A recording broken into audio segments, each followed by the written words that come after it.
Hello everyone, my name is Kiran Negi. और जिनको नहीं पता मैं बता देती हूँ। यहाँ चल रही है ओसीबी सीरीज, जिसमें आप लोग कंप्लीट केमिस्ट्री देखोगे 30 डेज के अंदर, ठीक है।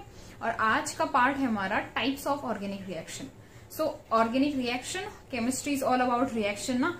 सो रिएक्शंस में क्या होता है, सबस्टेंस के अंदर बॉन्ड जो प्रेजेंट होते हैं उनमें ब्रेकिंग आते हैं, यानी बॉन्ड टूटेंगे, बॉन्ड बनेंगे और जिनसे हमारे पास एक नया सबस्टेंस जो होता है वो बन के आता है, जिसको हम लोग प्रोडक्ट कह देते हैं। तो इस रिएक्शन के बहुत सारे क्या हो सकते हैं होने के तरीके, इन्हीं को हम लोग टाइप्स ऑफ ऑर्गेनिक रिएक्शन के अंदर पढ़ेंगे। जिसमें हमारे पास जो सबसे पहला है that is substitution reaction. Class 10th में आपने इसको डिस्प्लेसमेंट, डबल डिस्प्लेसमेंट के टाइप में पढ़ा था। यहाँ हम इसके लिए एक नया वर्ड यूज करेंगे, सब्स्टिट्यूशन, जिसमें एक ग्रुप जो है वो अटैक करेगा दूसरे सबस्टेंस के ग्रुप पे, ठीक है, और उसको हटा के खुद उसकी जगह पे जुड़ जाएगा। यही तो था डिस्प्लेसमेंट रिएक्शन, ठीक है। जैसे हम एग्जाम्पल ले रहे हैं, देखो इस तरह से।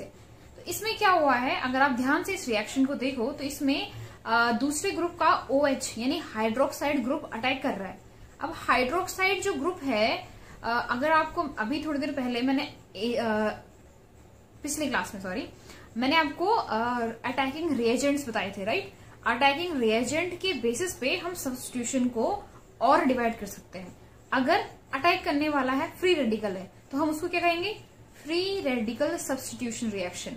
अगर अटैक करने वाला इलेक्ट्रोफाइल है तो हम क्या कहेंगे, इलेक्ट्रोफिलिक सब्स्टिट्यूशन रिएक्शन। और इसी तरह से अगर न्यूक्लियोफाइल, जैसे कि हमारे पास सामने दे रखा है, हाइड्रोक्साइड पे क्या है, निगेटिव चार्ज है, यानी खुद इलेक्ट्रॉन रिच है, तो ये वहां पर अटैक करेगा जहां पे इलेक्ट्रॉनों की कमी है। तो इसको, इस तरह के रिएक्शन को हम कहेंगे न्यूक्लियोफिलिक सब्स्टिट्यूशन रिएक्शन। नाम ध्यान देना, आपके पास 12th की केमिस्ट्री जो है वो इन्हीं मैकेनिज्म पे चलेगी, जहां पे आपको सब्स्टिट्यूशन, एलिमिनेशन, एडिशन, इस तरह की रिएक्शन देखने को मिलेगी। तो आपको पता होना चाहिए, ठीक है। क्लियर होगी। सब्स्टिट्यूशन रिएक्शन जिसमें ग्रुप, अदर सबस्टेंस का ग्रुप दूसरे सबस्टेंस पे अटैक करके एक नया प्रोडक्ट का फॉर्मेशन कर रहा है, that is substitution. It can be either free radical or electrophilic और nucleophilic substitution reaction.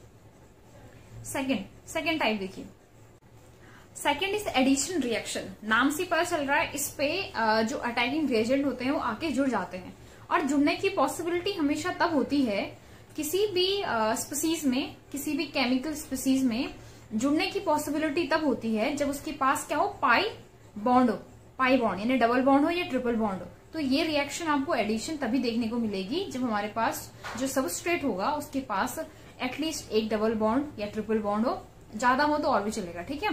तो इसमें अटैकिंग रिएजेंट जो होगा वो आएगा और उस बॉन्ड को, पाई बॉन्ड को तोड़ के उस पर जुड़ जाएगा।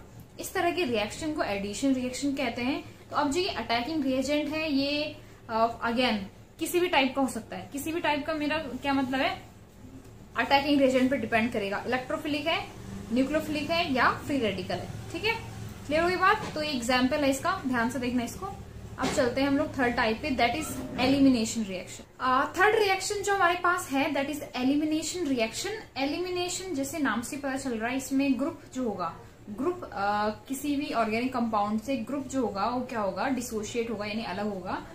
और ये जो अलग होने का तरीका है, इसमें दो पार्ट, दो एलिमेंट, दो ग्रुप जो होंगे वो एक साथ क्या होंगे, डिसोशिएट होके बाहर जाएंगे। तो इसके बेसिस पे जो एलिमिनेशन हो सकता है वो हो सकता है अल्फा एलिमिनेशन, दूसरा बीटा एलिमिनेशन और तीसरा होता है गामा एलिमिनेशन। इस तरह से हमारे पास एलिमिनेशन रिएक्शन 3 टाइप के हो सकते हैं, ठीक है। पहले बात करते हैं अल्फा एलिमिनेशन की। सो अल्फा एलिमिनेशन हमें तब देखने को मिलेगा जब जो रिमूव होने वाले दो ग्रुप होंगे, जब रिमूव होने वाले दो ग्रुप जो होंगे वो सेम कार्बन से निकल रहे होंगे, सेम कार्बन से अटैच होके बाहर निकल रहे होंगे, तब हम उसको अल्फा एलिमिनेशन कहेंगे। इसी तरह से बीटा एलिमिनेशन, जब जो दो ग्रुप रिमूव होने वाले हैं वो होंगे पड़ोसी, जिस पे आपको वैसे तो पता ही, आपको अल्फा बीटा मैंने बता रखा है। जिस कार्बन पे क्या होता है, फंक्शनल ग्रुप अटैच होता है उसको अल्फा कहते हैं और उसके बगल वाले को बीटा कहते हैं। जब जो रिमूव होने वाले दो ग्रुप होंगे वो एक अल्फा से और एक बीटा से होगा, तो हम उसको सिंपल क्या कह देते हैं, बीटा एलिमिनेशन। इनको नंबरिंग से भी जानते हैं हम लोग। जो ये एलिमिनेशन में आपको अल्फा बीटा और गामा बता रही हूँ, इनको अल्फा को 1-1 एलिमिनेशन भी कहते हैं क्योंकि वो सेम कार्बन से दो ग्रुप निकल रहे हैं। बीटा को 1-2 एलिमिनेशन भी कहते हैं, क्योंकि अगर आप नंबरिंग करो IUPAC के अकॉर्डिंग तो एक ग्रुप 1 से निकल रहा है, एक 2 से।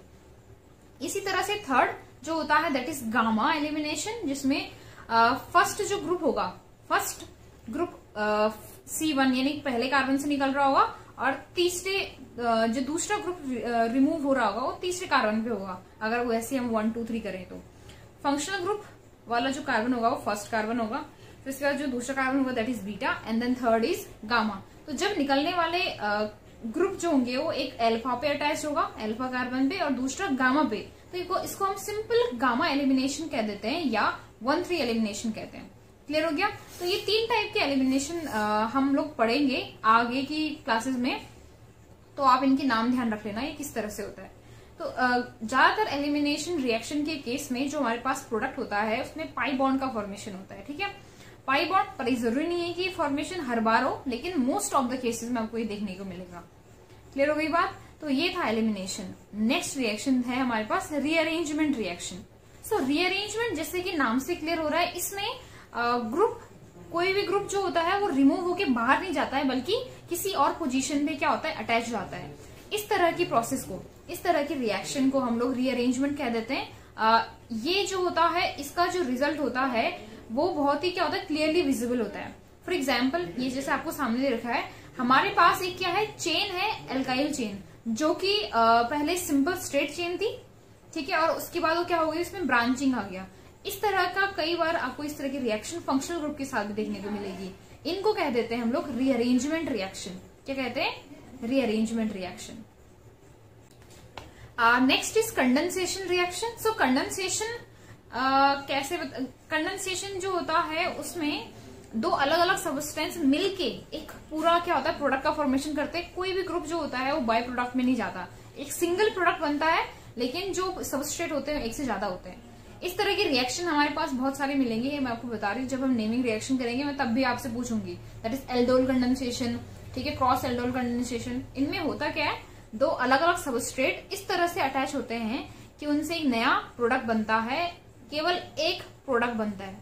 इस तरह की रिएक्शन को हम लोग कंडेंसेशन कहते हैं, जिसमें एक भी बाय प्रोडक्ट नहीं होता। ठीक है, next is isomerisation. So isomerisation reaction में हमें क्या होता है कि फॉर्मूला सेम रह जाता है, कार्बन का स्केलेटन सेम रहता है, लेकिन जो अरेंजमेंट या पोजीशन थी ग्रुप्स की वो चेंज हो जाती है।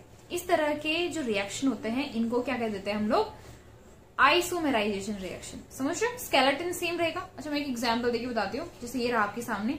इसमें क्या है, देखो ध्यान से देखो, सिस का ट्रांस हुआ है, स्केलेटन सेम है, फॉर्मूला सेम है, लेकिन क्या हुआ है ग्रुप का जो अरेंजमेंट हो गया वो चेंज हो गया। इस तरह की रिएक्शन को हम लोग क्या कहते हैं, आइसोमेराइजेशन रिएक्शन। ठीक है, तो आज का जो ये क्लास थी बहुत ही शॉर्ट थी एक्चुअली, क्योंकि हमें जो हमारी नेक्स्ट क्लास है इसमें प्यूरिफिकेशन करना है ऑर्गेनिक कंपाउंड्स का, जिसमें आपके पास बहुत सारे मेथड है, तो वो बहुत ही लंबा होना था और मैं उसको इसका ऐड नहीं करना चाहती थी, इसलिए आज का क्लास शॉर्ट होगी, लेकिन कल की क्लास काफी लॉन्ग है। एंड बी प्रिपेयर्ड, हम लोग क्या करेंगे उसमें प्यूरिफिकेशन ऑफ ऑर्गेनिक कंपाउंड। ठीक है, so see you in the next class.